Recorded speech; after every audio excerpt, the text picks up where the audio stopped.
This is going to be the SPSS demonstration for homework number 3, where we're actually comparing pre-test, post-test assessments for a teenage pregnancy intervention program. Here on the screen you'll see that I actually have my data up, and I'm going to take you through some of the basic processes that I go through whenever I do an analysis like this. And then we'll provide the video for you. This is really a much more simple, straightforward type of evaluation that we're going to be doing here. So the one thing that we do want to begin with is we actually want to begin with some descriptive statistics, like I always tell you to do, so that we can get a picture of what our population is going to look like. We have variables that are measured at the nominal level or the ordinal level and at the interval ratio level. So let's start with the variables that are going to be at a nominal level and take a look at what those are going to look like. So we have gender, we have single family home status, academic ranking could technically, it's going to really be a nominal type level. It could be an ordinal level. Then we actually are going to have frequency of, or we're going to have drug use. We'll have frequency of drug use. We'll have if they're sexually active, highest level of education for the parent, highest level of education for the other parent. And then we're going to put knowledge pre-test over here, knowledge. No, let's not do that. We're just going to look at these variables right now just to get the idea. The mean, the median, the mode are not going to mean anything for these variables. So we just want to get the idea of what our population looks like. So when we look here, we actually know we have 25 participants, and they have answered every question, again with the exception for the highest level of education for their mother and the highest level of education for their father.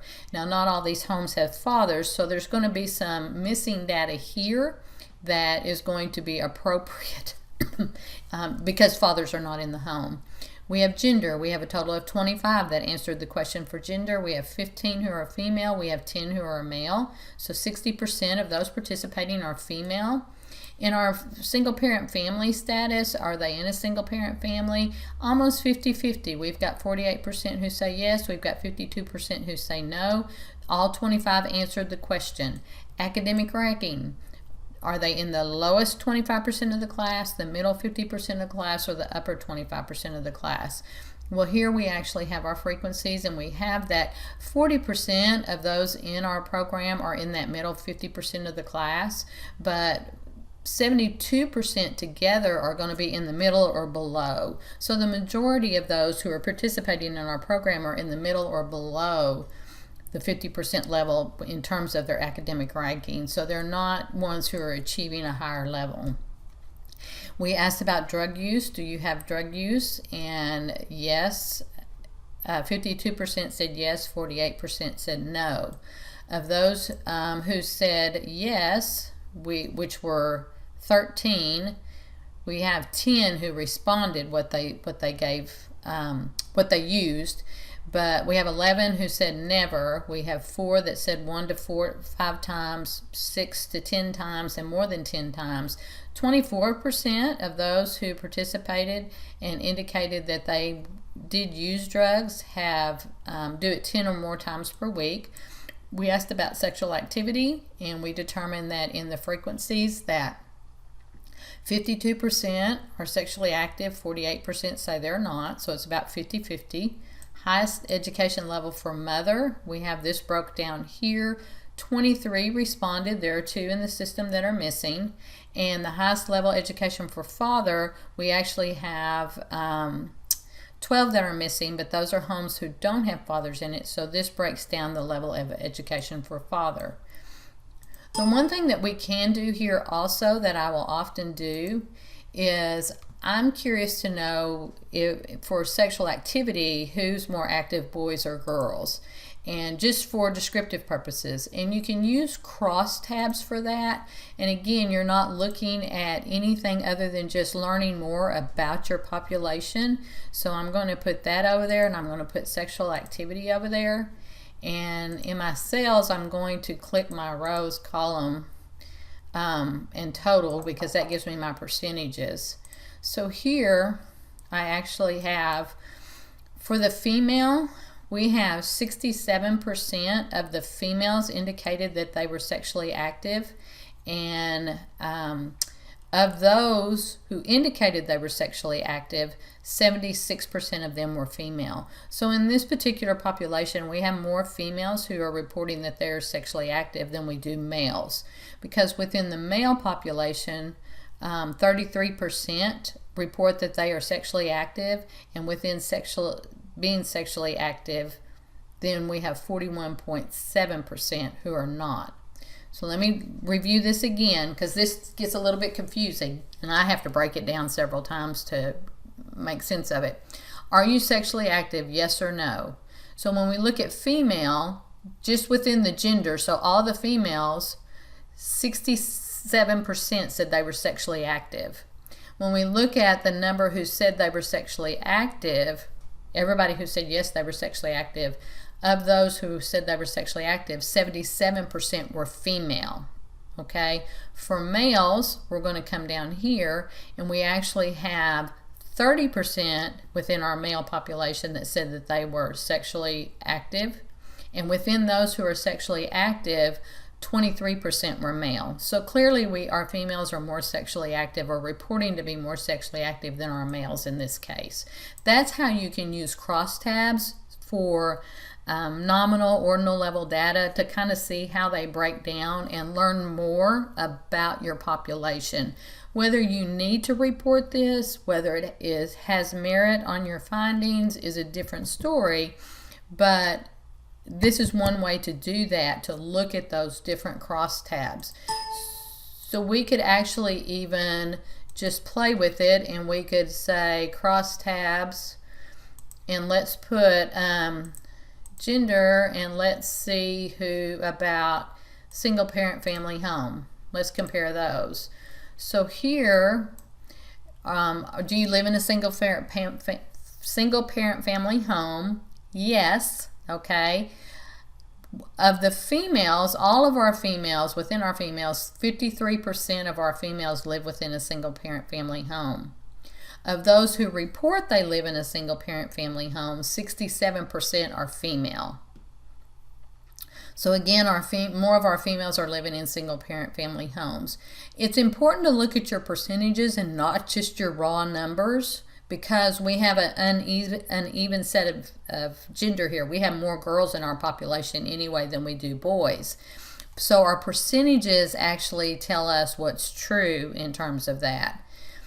So here within the male, we actually have, do you live in a single parent family home? Of all the males, 40% reported they lived in a single parent family home.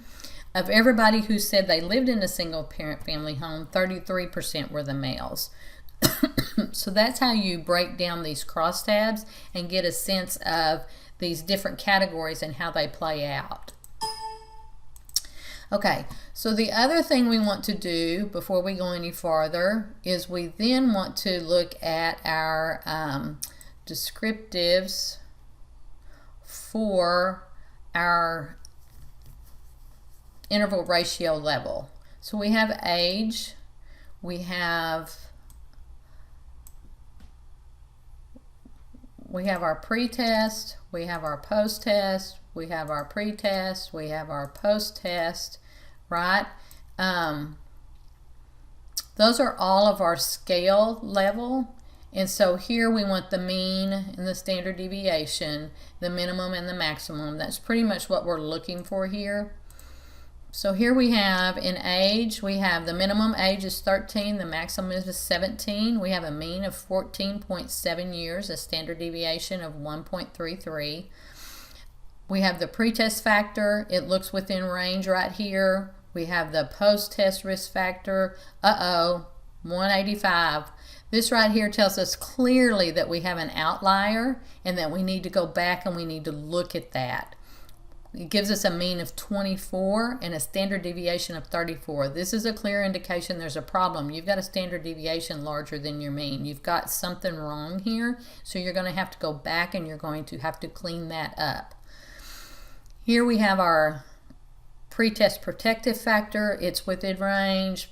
Pretest protective, it's within range. So we have our minimum, our means, and they all look within range, with the exception of this pretest this post-test risk factor.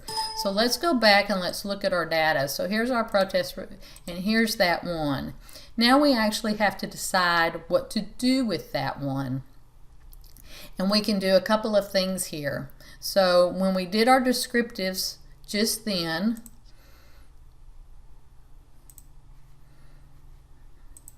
we saw that in our descriptives, we saw that where this outlier was, we had a mean of 24.36 and a standard deviation of 34. So we could run this again, and one easy way, if you just have a few that are like this could be one easy way to do it. Again, there's different roads to get to the end, so some people think some ways are easier, some people think other ways are easier.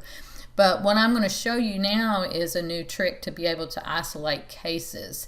And we'll be able to run this again and see what happens when we take this out. So right here, we're going to go to data, our data here at the top, and we're going to say select cases. And when we say select cases, this right here comes up. And we want to do an if condition, and it's an if condition is satisfied. So I'm going to click on if, and I'm going to put over there my post-test risk factor, because that's the one with the outlier. And I'm going to say the outlier was like 185, so I'm going to say select anything that's over 180. Okay, and then I'm going to say continue, and I'm going to hit OK. All of these windows always come up and tells you you have a filter now. You're going to say no. And when you look at this filter right here, you look across, it's selected that one, which means I did that incorrectly. Let me go back, select cases. So I want to select them if they're less than 180. Because I want to keep them active if they're less than 180. So I'm going to put my post-test risk factor over there. Oh, come on. So post-test risk factor, if it's less than 180, I want to keep it in for the analysis. I want to exclude it if it's more than 180 because my outlier was 185.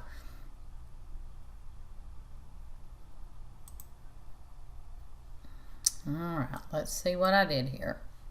So my post-test risk factor is going to be less than 180. There we go. Now it's going to filter it differently because I put it in correctly this time.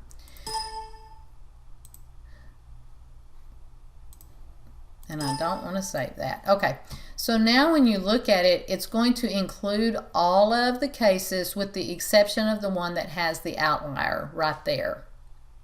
It excludes the entire case. So I can now go to my descriptive statistics and I can run this again, and it's excluding that case. And when I looked at my post-test risk factor, look, I have a mean of 17.66. I'm more in range, and I have a standard deviation of 8. Now, if I don't want to get rid of that case, if I don't want to exclude it, if I want to keep it, then I can justify plugging in the mean of the 17.67, which would be the mean without the outlier in it. So if I come back here, and I'm going to have to manually do that, so I'm going to plug it in as 17.67. I'm going to go to my data and I'm going to select all cases now. And so now that's included, and it's the mean for the post-test risk factor. So let's see what we get. Let's do our descriptive statistics. We'll do our descriptives again. And look there, I've got a 17.67. So it doesn't, I don't lose the case. It doesn't skew the mean in any way. It didn't change it. We saw what it was without the 185. We saw what it was when we added the mean in there. So it's your choice. What I say is, if it makes sense to substitute a mean or a median, depending on what the type of variable it is, to keep those cases in there, so that way you don't lose all the other variables. So we're going to keep that case in there. We substituted the mean. Now remember a few weeks back when I told you to always keep your original data in a separate file. Only work on a data file that you're adjusting. Never lose your original data. You saw me go in right there and I manually changed a score in order to do my assessment. There's going to be a variety of times that you change your original data when you compute it differently. If you ever lose that original data file because you've made changes, sometimes you have to go back to it. So always keep an original data separate from what you're working on, and then keep a working data file where you're doing these changes, because some of them get rather complicated, and if you really mess up something, you have to go back and you've still got your original data. That's an example of why you would want to do that. Now that we have actually we found the outlier, and that really was the only obvious problem that we had. So we found the outlier here. So now let's go back, and we have our different statistics that we've done in terms of our descriptives, so we know the situation of our sample population, and I'm going to include that in my write-up, so you'll see that as an example. But what I want to know is, the basics things that I want to know is, I want to know that difference between the pre-test and the post-test on the risk and the protective factors, right? So I want to compare my means, and I'm going to use a paired samples t-test, because I have the same group of individuals, the same group of students who did the pre-test and the post-test. And I want to know pre-test, post-test, pre-test, post-test, and this is the post-test risk factor where I made the change, so it doesn't have the outlier in it. Okay, so let me go okay.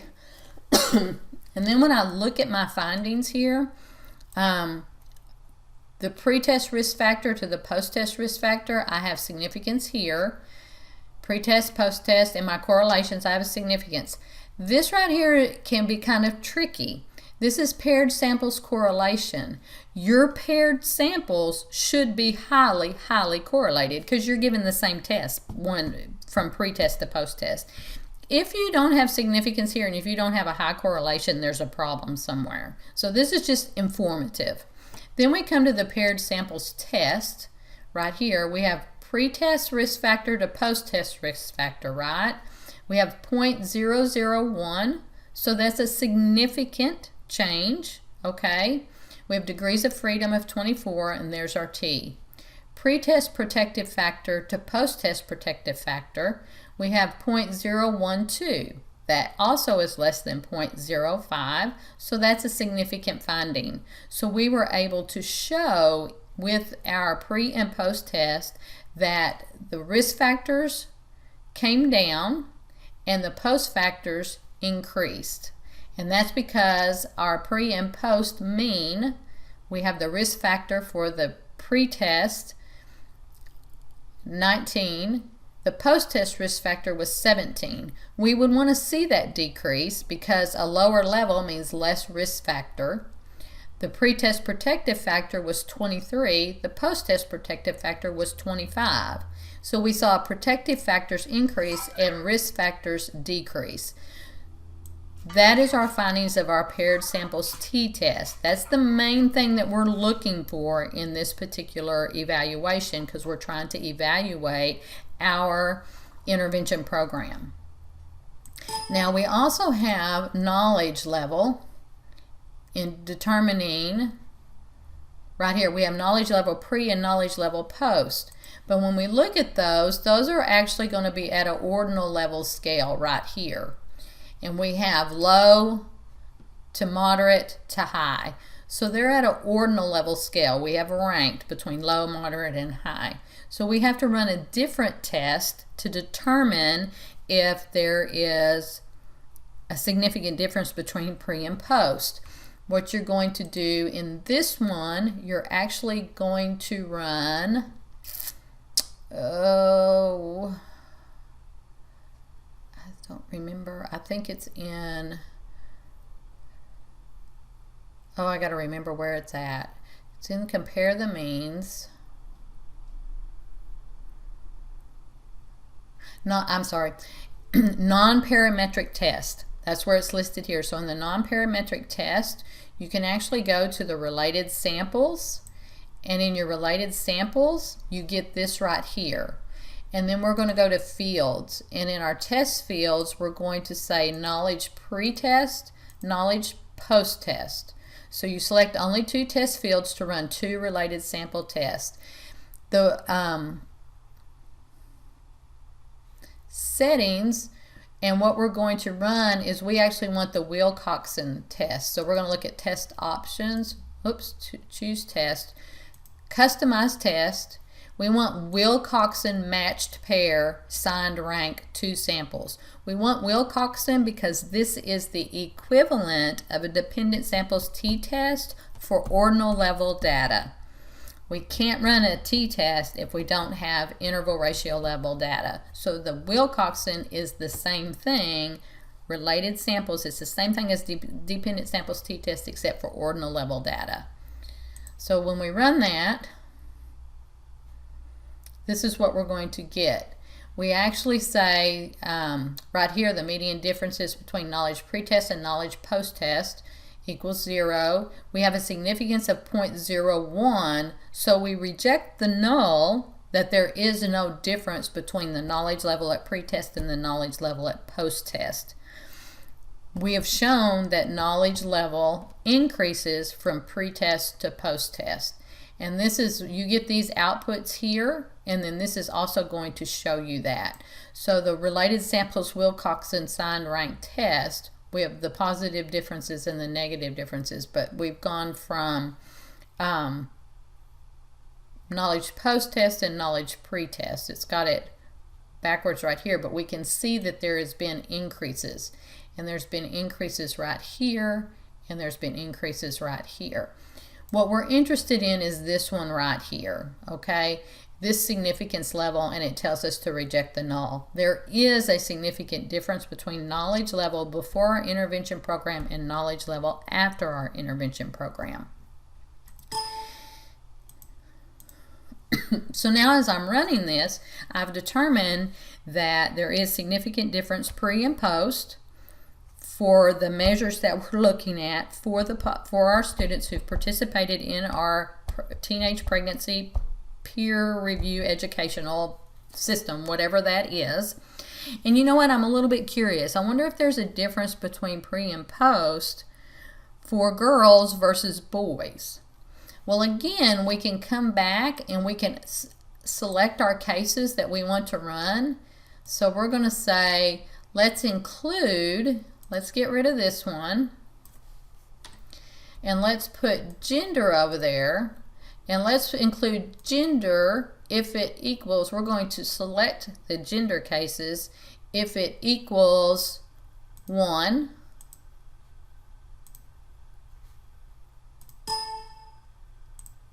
So you can see here it's excluding everything that has a 2, which is males. So the only ones it will analyze are the ones who are females.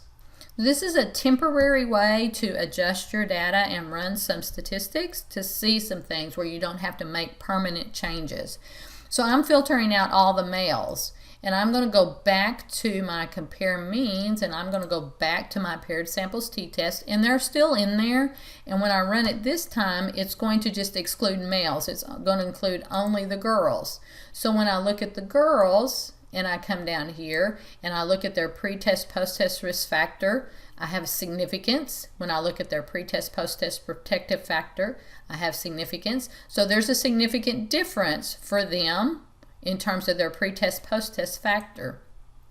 When we look at the mean, their pre-test factor went from, their risk factor went from 21.8 to 19.9, and their protective factor went from 23.3 to 25.6.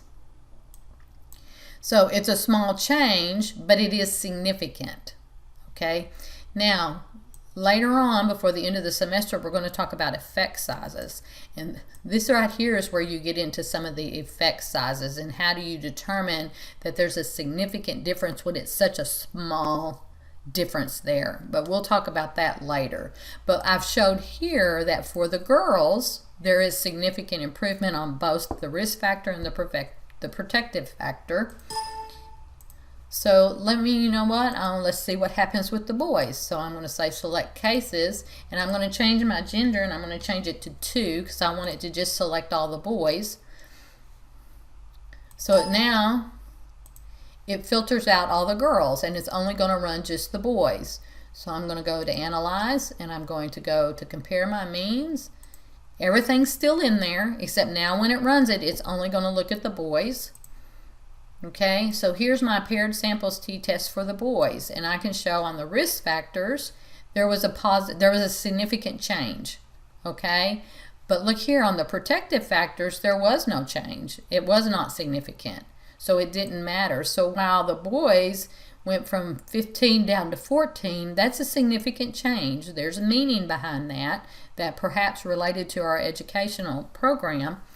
They went from 23.9 up to 25, so they had a pretty good change right there, but it was not a significant finding, so it most likely happened by chance. So the boys had different outcomes than what the girls did. You know, we can even go into, I'm going to go ahead and say select all cases now. So now everything's open back up. So I'm looking at all my cases. But we could do the same thing with single parent family home. Excuse me. So we can go to select cases. We can say condition. We can say if. We want to get rid of that. So you just delete it is what you do there. And so let's say single parent family home. And we're going to include it if they say yes, that they live in a single parent family home. So now we've filtered that, and they've included everybody that said no.